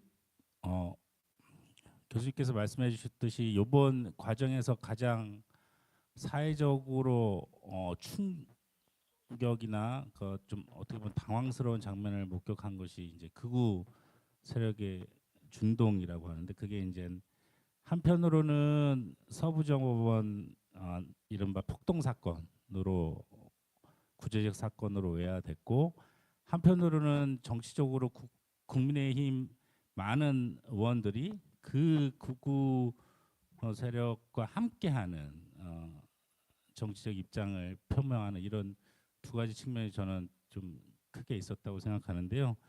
그런 측면에서 그 하나는 어떻게 보면 정치 사회 문화적 차원에서 정말 극우는 혹시 헌법재판소 앞에서 이렇게 계속 계시던 극우 이른바 제가 보기엔 교회 분들이신 것 같기도 하고 뭐 이런 유튜버 분들인 것 같기도 하신데 정상적인 대화가 거의 불가능합니다. 정상적인 대화가 불가능한 분들이기 때문에 제가 보기에는 그 범위를 최대한 축소시켜서 고립하는 그건 문화적 측면에서 고민해야 될 부분이 있는 것 같고 제도적 측면에서는 실제 극우 세력과 함께하는 정치 세력은 발언권을 얻지 못하도록 하는 여러 가지 제도적 장치를 만들어야 되지 않을까 하는 고민입니다. 그래서 중요하게는 시민사회 차원에서는 저희가 주로 고민하는 시민사회 차원에서는 저희 민변 내부에서도 좀 고민이 됐었는데 표현의 자유를 보장하면서도 지금 극우 세력이 발언하는 내용들은 저희가 봤을 땐 표현의 자유를 이게 보호할 수 있는 대상이 될까 표현의 자유를 넘어서는 정도의 수준이 아닌가 이런 고민이 있거든요. 그러면 그 경계선을 어떻게 잡아서 시민사회 내부적으로도 자정적인 거나 아니면 규범적인 차원의 뭐 이런 노력을 해야 될지 이런 게 좀 고민이 되는 지점이 있긴 합니다. 예, 짧게 말씀드렸습니다. 사실 어려운 질문이기 때문에 명확한 답을 만들어내기는 우리가 고민을 더 해야 될 부분들이 있긴 합니다.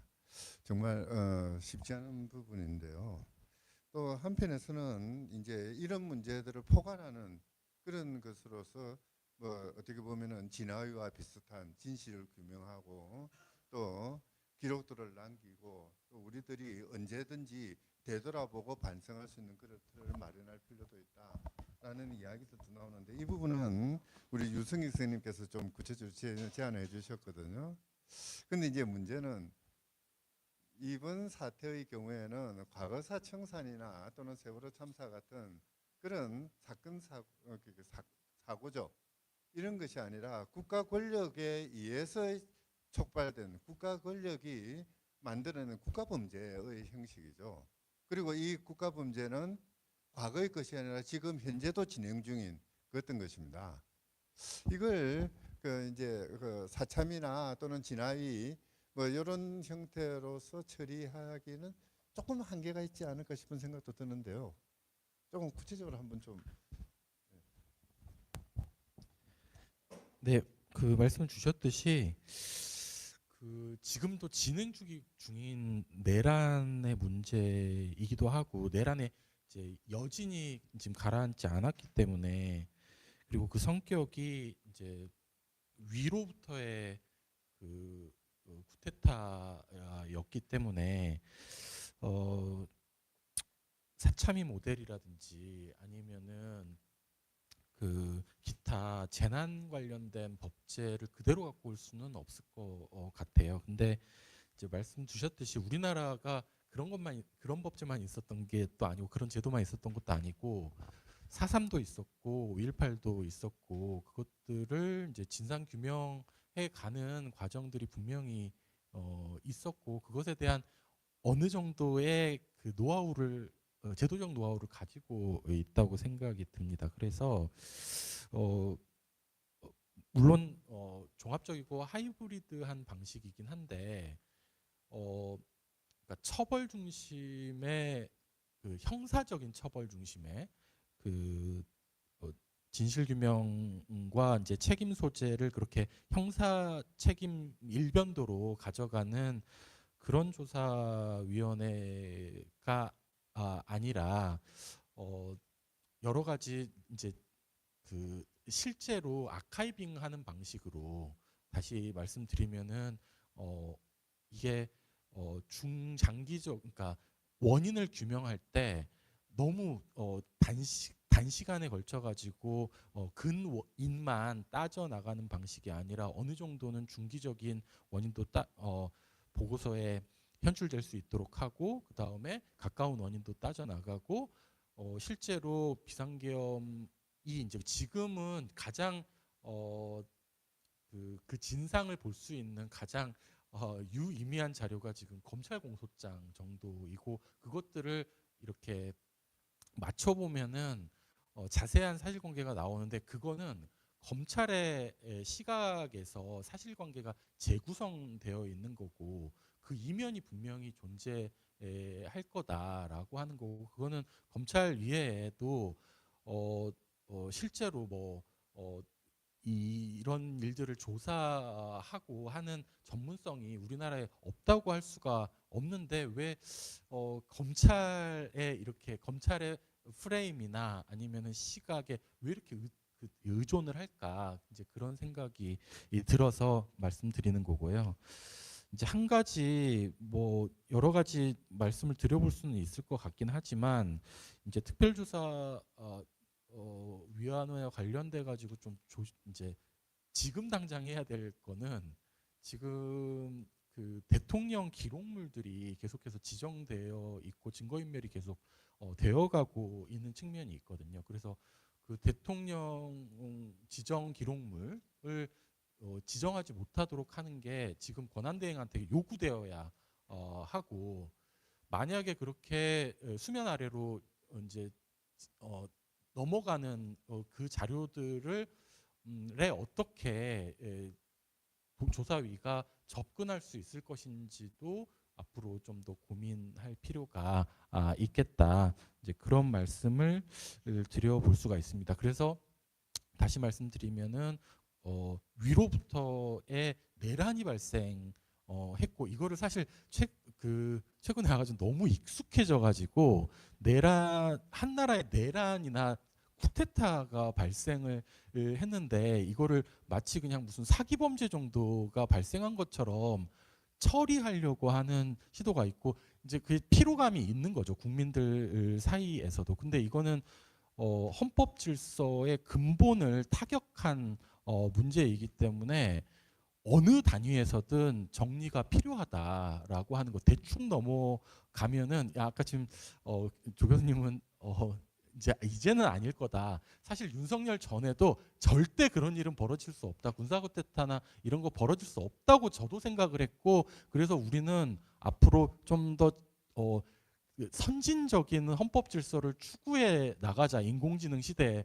저도 그렇게 실제로 생각하고 활동을 하려고 계획을 했었거든요. 그러다가 이 퇴행적이고 역진하는 그 비상계엄이라고 하는 게 헌재 표현으로는 재현되지 않았습니까? 그런데 이게 우리 헌법 체제에서도 얼마든지 가능하고, 그거는 헌법을 아무리 정교하고 섬세하고 선진적으로 바꾼다고 한들 바뀌지 않는다 말씀 주셨듯이, 네, 정치 질서나 문화 자체가 바뀌지 않는 이상, 그래서 그런 것들이 조금 더 고민돼야 된다. 네, 저도 길게 말씀드렸네요. 사실 저도 그 대학에서 헌법을 40년 동안 가르쳤는데요. 이런 거 안 가르쳤어요, 사실은. 설마 그랬는데 저번 월요일 날 처음으로 탄핵에 관해서 그 모의고사 문제 내 가지고 학생들 보고 한번 풀어봐라고 그랬습니다. 참 재밌는 게요. 폴란드에 이제 과거사 청산을 담당하는 IPN이라는 기구가 있습니다. 그 기구 구성원의 그 가장 큰 구성원을 비중이 가장 많이 차지하는 두 부류가 있는데, 한쪽이 검사고 한쪽이 역사학자들입니다.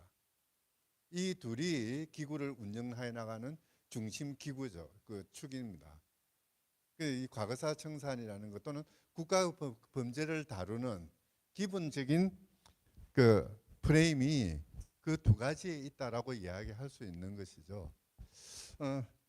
우리 이지연 처장님께는 좀 두 가지 한 가지 좀 여쭤보고 싶은데요. 아니 이렇게 큰 책을 가져오셨으면은 이 큰 책이 어떻게 앞으로 집행될 수 있을 것인지 그 이야기도 해주셔야 될 것 같은데요. 네, 간단히.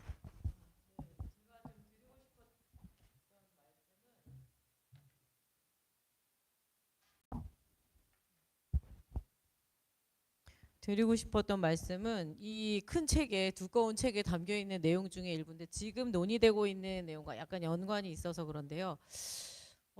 지난 그 박근혜 퇴진 이후에, 파면 이후에 적폐청산, 문재인 정부 초기에 있었던 적폐청산이 역설적으로 검찰권을 더 강화시켰다라고 하는 그 경험 때문에 사실 굉장히 고민스럽거든요. 저도 똑같은 고민을 사실 하고 있고, 또 생각지 못한 방식으로 부작용이 나타나지 않을까. 지금 사회는 더 극단적으로 양극화돼 가고 있는데, 뭐 사회 통합을 제가 고민할 수 있는 문제는 아니지만 우리 미래에 굉장히 중요한 문제인데, 이걸 어떻게 일단락 짓고 통합으로 갈 것이냐, 이 과정 어떻게 설계해야 되냐 굉장히 고민스러운데요.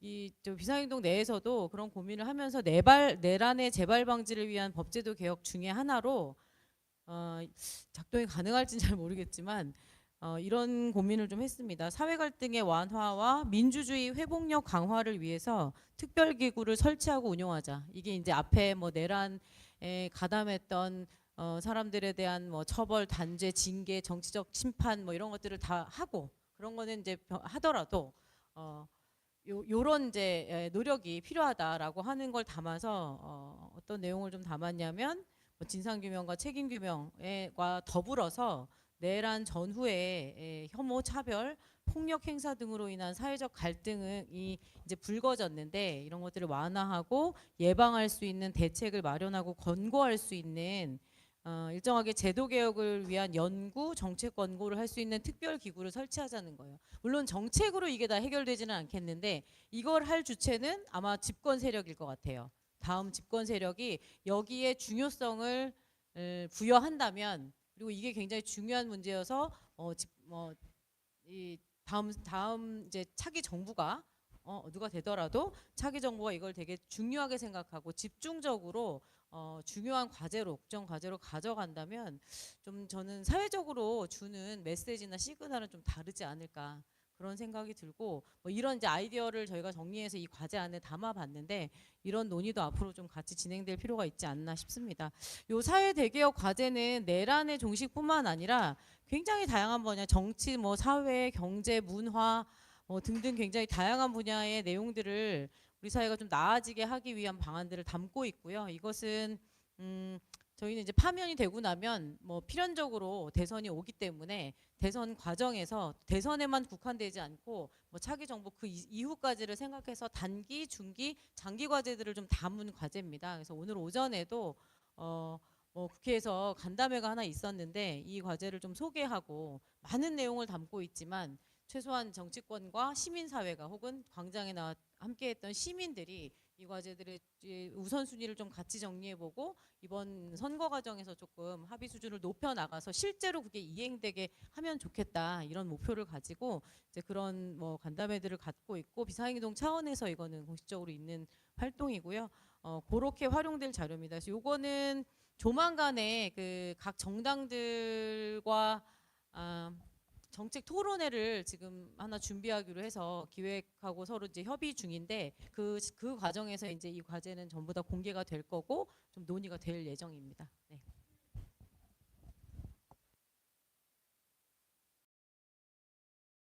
동안 우리 민주주의를 두고 87년 헌법 체제를 두고 절차적 민주주의라는 말을 썼습니다.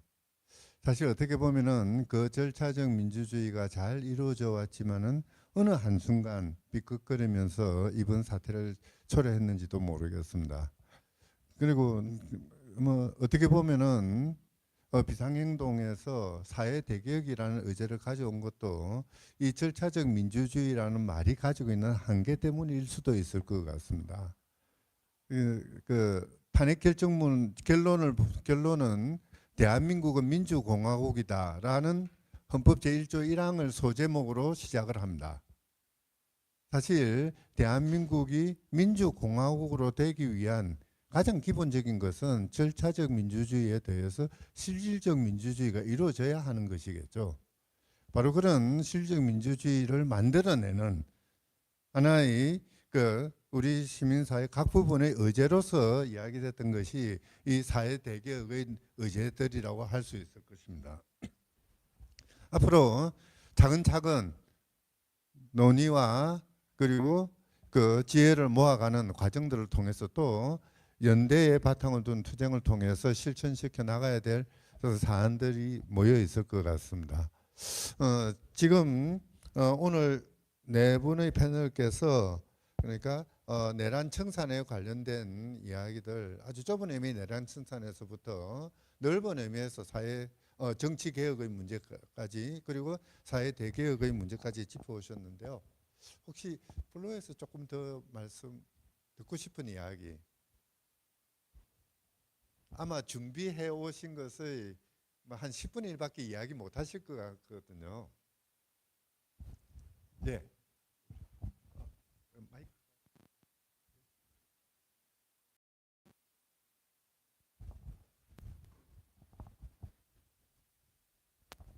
예, 민변 회장 윤봉남 변호사입니다.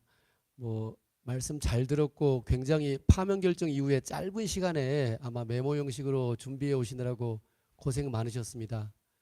몇 가지 들으면서 이제 제 개인적 견해를 말씀드리자면은, 이를테면 정치 보복에 대한 우려를 이제 조 교수님께서 말씀하셨는데, 이번 사태를 겪으면서 저는 제일 놀란 것 중에 하나가 독립적 기구라고 하는 국가인권위원회, 독립적 기구인 헌법재판소, 이런 곳이, 그리고 뭐 한 군데 더 말한다면 방송통신위원회, 이런 독립적 기구라고 우리가 헌법상 또는 법률상 설계해 놨던 기구들이 완전히 정파적으로 행동을 했다. 이 점에 대해서는 저는 아주 굉장히 깊은 숙고가 필요하다. 그러니까 결과적으로 윤석열이 파면되었으니까 된 거 아니야 하고 멈추기에는 공적 기구가 완전히 사적으로 포섭돼 버렸다. 그러니까 저는 그 부분에서는 내란이 아직 종식되지 않았다라든가 향후에 어떤 청산이 필요하다고 할 때의 핵심 의제로 고민할 만하다. 그럼 어떻게 할 거냐? 자, 대통령이 새로 부임해가지고 독립적 기구의 기관장을 또 바꾸려고 하면은 이거 정치 보복이야. 독립적 기구에 건들지 마 하면서 그게 직권 남용이야로 또 논쟁될 거거든요. 그러면은 오히려 차기 대통령한테 맡길 게 아니고 오히려 독립적 조사기구가 이 말하자면 공적 인물들입니다. 사실은 공적 기관장들이 어떻게 행동을 처신을 해서, 이게 뭐 원래로 따지면 감사원의 감찰 정도가 필요하겠지요. 근데 감사원의 일상 감찰로 해결되겠습니까? 역시 그랬을 때 만약에 그게 필요하다면은 좀 더 초점 있게 어떤 그 청산의 대상이 돼야 될 것이다. 뭐 그게 징계든 파면이든 요구를 하려면은 어떤 조금 더 독립적인 조사에 의해서 아까 말한 뭐 특검이나 이런 일반적인 형사처벌과는 다른 결로서 어떤 집중점 있는 정리는 좀 돼야 되지 않을까 하는데 좀 초점을 맞춰보고 그건 정치보복과는 결을 좀 달리할 것이다. 이 부분은 좀 단기적 과제로 필요하다는 생각이 들었고요. 이제 장기적 과제의 재발 방지책이 제일 어려운 숙제 같습니다. 어떤 견해는 지금 말씀한 대로 윤석열이나 김건희 같은 유의 그냥 프라이빗한 케이스였다고 볼지 아니면은 정말 이게 아직도 우리 사회에 내재되어 있고 향후에도 얼마든지 재발될 수 있다고 보는지에 따라서는 이제 좀 더 깊은 향후에 그 검토는 필요할 것인데요. 적어도 말씀하신 대로 정치 개혁이 필요하고 선거제도 개혁이 필요하고 언론에 대한 또 개혁이 필요하고 검찰 개혁은 필수고 이런 어떤 몇 가지의 우리 사회에서 취약점으로 좀 드러난 주제들에 대해서는 재발 방지책이 훨씬 더 깊고 좀 폭넓게 가야 된다. 그런 의미에서 좀 아쉬운 것은 그 너무 사회적 과제가 많아요. 비상행동에. 그게 뭐 12개 분야에 뭐 120개의 과제들이다 보니까 아마 우리 사회에서 필요한 전 분야의 망라적 의미는 분명히 있다고 보여지는데 조금 더 초점 있게 그 재발 방지책이나 제도 개선에 대해서는 저도 그 조 교수님 말씀하신 정당 정치의 개선이라든가 그게 선거제도 개혁이 얼마만큼 정치를 복원시켜야 내야지 사회 통합에 기여할 수 있다. 아주 적극 찬성하거든요. 근데 그게 이제 좀 더 구체적으로 구현돼야만 이렇게 다시금 이렇게 그 아웃사이드에 포섭된 이 여당의 모습을 안 보지 않게 되지 않을까 뭐 그런 생각을 해봤습니다. 뭐 짧은 시간에 이렇게 많은 내용들을 인사이트를 주셔서 감사합니다. 저도 한마디 좀 덧붙이고자 하는데요. 그 한상희 교수님께서 그 첫 번째로 과거사랑 다르다라고 했는데 저는 그 말씀에 동의하는 측면이 있습니다. 그러니까 개별 사건을 다루는 것과는 다른 건데 그걸 총괄하는 국제인권 규범은 전환기 정의에 관한 규범입니다. 그 측면에서 봤을 때 유승희 교수님께서 제안해 주신 법안은 매우 폭이 좁다라고 저는 생각을 합니다. 그 전환기 규범에서 이야기하는 틀은 조금 더 넓습니다. 기본적으로. 그러니까 권위주의 정부를 종식시키고 그럼 어떤 시대로 나아갈까에 대해서 고민을 했을 때 단순히 조사위원회가 진상조사나 책임 단건으로 해가지고 되지 않습니다. 그리고 실무적으로도 조사와 수사 중에 효율적인 방식으로 책임은 물어야 되는 겁니다. 그렇기 때문에 이게 단순히 조사가 우월하다, 수사가 우월하다 이런 론을 떠나가지고 수사와 조사가 어떤 방식으로 결합될 수 있는지에 대한 고민도 필요하고요. 그랬을 때 저는 그 법안이 많이 수정돼야 된다라고 생각을 합니다. 그리고 거기서 빠진 것들은 사실은 그 대표적인 규범으로는 그 유엔의 총회 결의 문서로서 뭐 있는 것들이 있습니다. 그 예를 들어서 독일에서는 그 슈타지법이라고 해가지고 기록물에 대해서 피해자가 접근을 할 수 있도록 하고 있어요. 공적 기록에 접근할 수 있는 권리를 보장하는 것들. 그리고 이제 피해자의 배상에 대해서는 만족적 조치가 필요한데 대부분이 이제 공적 사과라든지 아니면은 공적 기록의 공개, 기념관의 뭐 기념비의 설치 이런 것들이 전부 다 포함이 됩니다. 그러려면은 지금 제안하시는 위원회만으로는 안 되는 거고 그 사회 대개혁 의제부터 헌법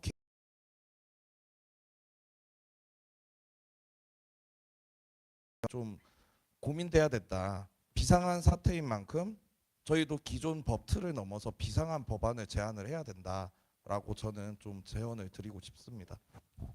고맙습니다. 제가 한 며칠 한 열흘 전부터 우리 이지현 처장님께 여쭤볼 게 있었는데 아직 까먹고 못했는데 지금 말씀하시는 거 듣고 갑자기 생각나네요. 지난 촛불 집회 때 수없이 많은 사람들이 광장에 모여서 이야기하고 발언하고 분노했었습니다. 이번도 마찬가지였죠. 이 기록들은 다 어디에 가 있나요? 발언 그리고 하여튼 그와 관련된 여러 가지 자료들 기록들이 있을 것 아닙니까? 지난 촛불 집회도 마찬가지였고. 예, 요번 윤석열 퇴진 운동 과정에서 무대에 올라와서 있었던 시민 발언들 같은 경우에는 지금 600여 개 좀 되나요? 1000개쯤 되나요? 1000개쯤 되고 그 중에서 한 70% 정도가 시민 발언인데 그 내용은 다 기록이 되어 있고 일정하게 분석도 연구팀에서 비상행동이 공식적으로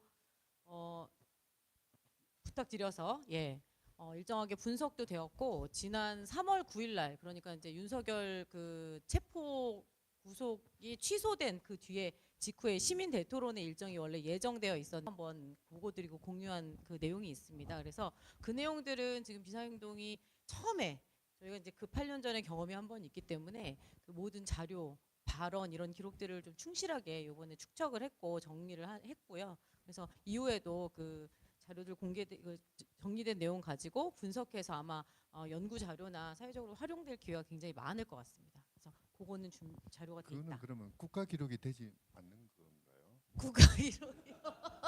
비상행동이 뭐 국가기관은 아니었어서 모르겠는데. 네. 그럴 수도 있겠죠.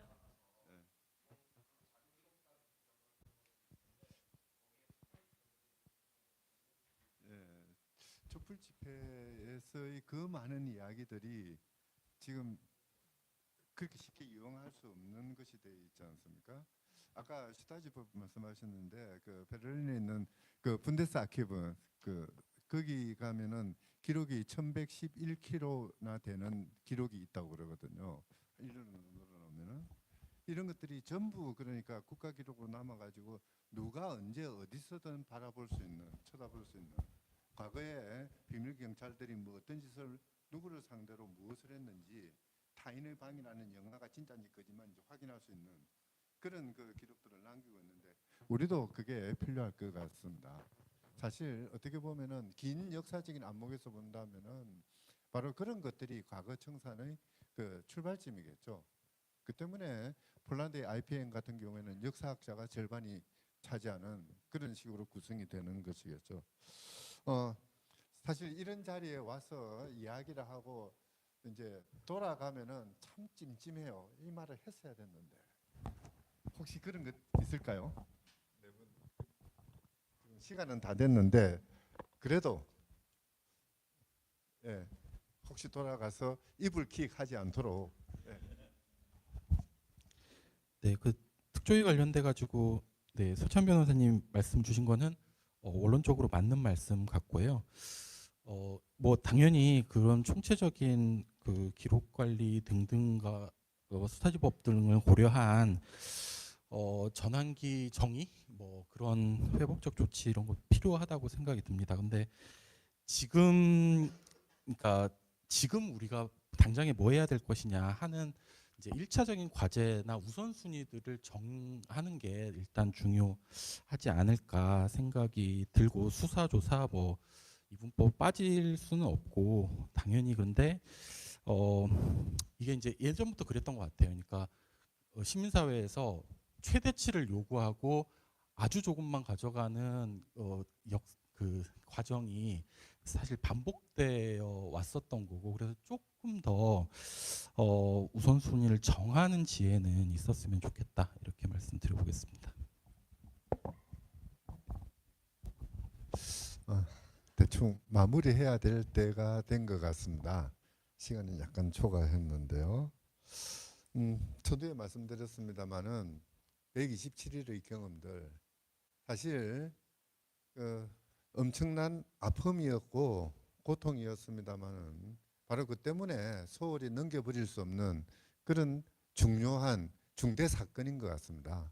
사실 문제는 이 중대 사건을 진정한 중대 사건으로 만드는 우리 역사와 사회와 우리의 삶을 바꾸는 그런 모멘텀으로 삼는 것은 그들이 아니고 우리들일 것입니다.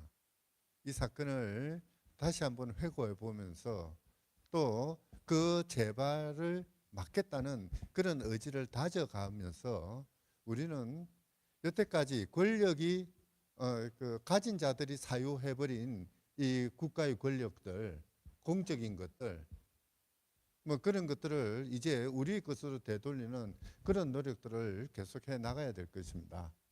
뭐 그러기 위해서는 각자의 자리에서 또는 광장에 모여서 삶의 공간 속에서 목소리를 내고 그 목소리를 통해서 서로와 서로가 어깨를 기대는 어깨를 빌려주는 그런 연대의 노력들을 아끼지 않아야 할 것입니다.